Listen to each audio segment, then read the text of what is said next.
Assalamualaikum warahmatullahi wabarakatuh.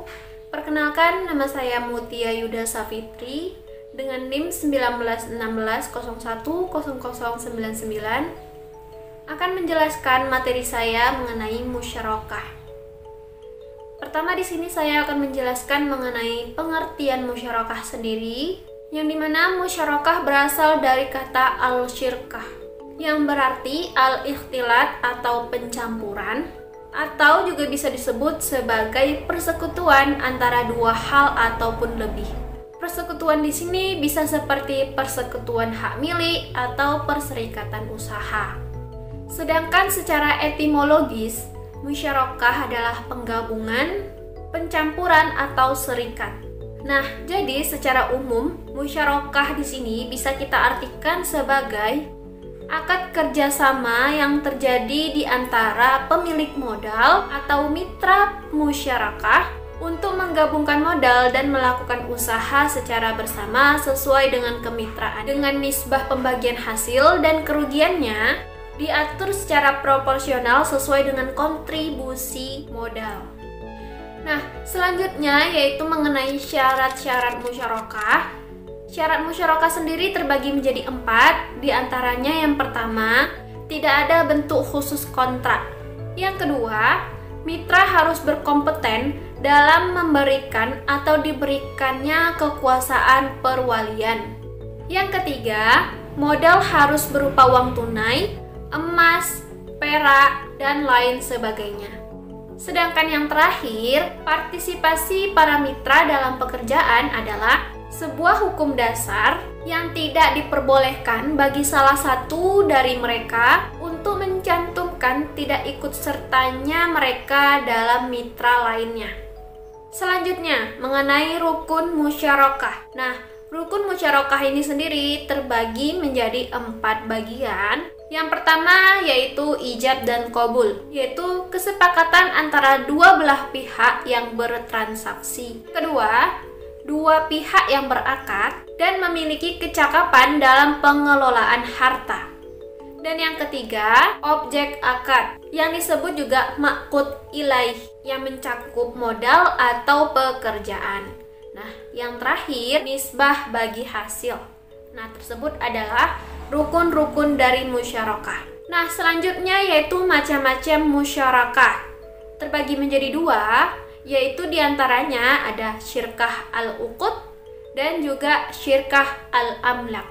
Nah, syirkah al-amlak sendiri adalah ibarat 2 orang atau lebih yang memilikan suatu benda kepada orang lain tanpa akad syirkah.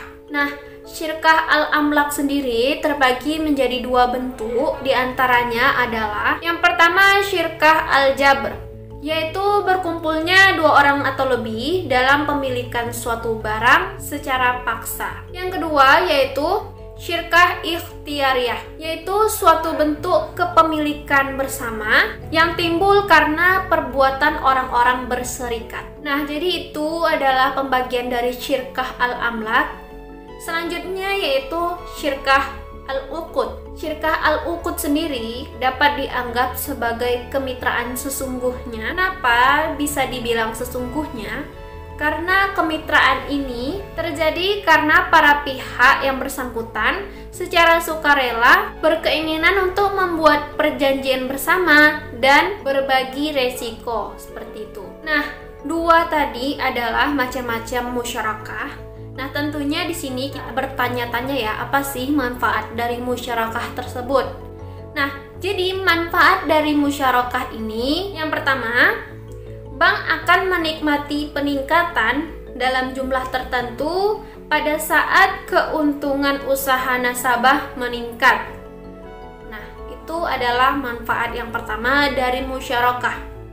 Yang kedua, bank tidak berkewajiban membayar dalam jumlah tertentu kepada nasabah pendanaan secara tetap, tetapi disesuaikan dengan pendapatan atau hasil usaha bank tersebut, sehingga bank tidak akan pernah mengalami negative speed, seperti itu. Selanjutnya, manfaat musyarakah yang ketiga, pengembalian pokok pembiayaan disesuaikan dengan cash flow atau arus kas usaha nasabah, sehingga tidak memberatkan nasabah tersebut. Nah, selanjutnya manfaat musyarakah yang keempat, yaitu bank akan lebih selektif dan hati-hati dalam mencari usaha yang benar-benar halal, aman, dan menguntungkan. Nah, hal ini karena keuntungan yang real dan benar-benar terjadi itulah yang akan dibagikan, seperti itu. Nah, selanjutnya untuk manfaat musyarakah yang terakhir atau yang kelima, yaitu prinsip bagi hasil dalam mudharabah atau yang disebut musyarakah, berbeda dengan prinsip bunga tetap, yang dimana bank akan menagih penerima pembiayaan nasabah satu jumlah bunga tetap berapapun keuntungan yang dihasilkan nasabah, bahkan sekalipun merugi dan terjadi krisis ekonomi. Nah, jadi itu dia sedikit pengenalan mengenai musyarakah.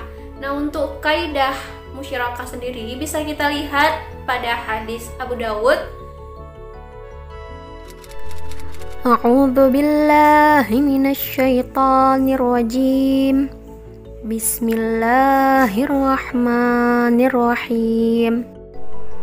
Haddatsana Muhammad bin Sulaiman al-Misfisi.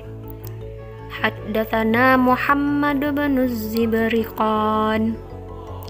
An Abi Hayyan at-Tami. An abihi an Abi Hurairah rafa'ahu qala Inna Allah yaqulu ana thalithu syarikain ma lam yakun ahaduhuma sahibahu fa idza khanahu kharajtu min bainihima sadaqallahul azim, yang artinya telah menceritakan kepada kami Muhammad bin Sulaiman al-Misisi, telah menceritakan kepada kami Muhammad bin Az-Zibriqan dari Abu Hayyan at-Taimi, dari ayahnya, dari Abu Hurairah, dan ia merofakkannya. Ia berkata, sesungguhnya Allah berfirman, Aku adalah pihak ketiga dari dua orang yang bersekutu. Selama tidak ada salah seorang di antara mereka yang berkhianat kepada sahabatnya, apabila ia telah mengkhianatinya, maka aku keluar dari keduanya. Sekian dari saya mengenai materi tentang musyarakah. Semoga teman-teman sekalian bisa paham dari penjelasan yang sudah saya sampaikan. Apabila ada kurang dan salah, saya mohon maaf. Saya akhiri. Assalamualaikum warahmatullahi wabarakatuh.